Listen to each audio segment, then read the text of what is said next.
Assalamualaikum warahmatullahi wabarakatuh.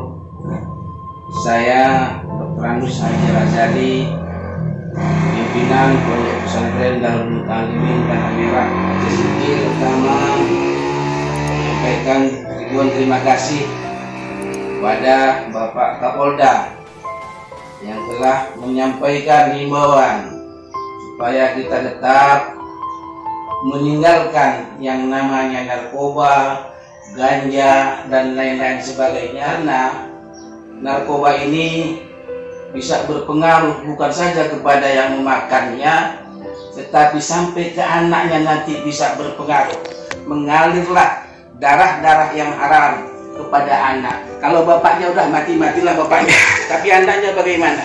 Harus kita pikirkan masa depan kita supaya Aceh ini dan lebih jaya, anak-anak kita menjadi anak yang beradab, berakhlakul karimah, bisa nanti mendoakan ibu bapaknya di batang kubur. Sekali lagi, saya sangat mendukung apa yang disampaikan oleh Bapak Kapolda Aceh.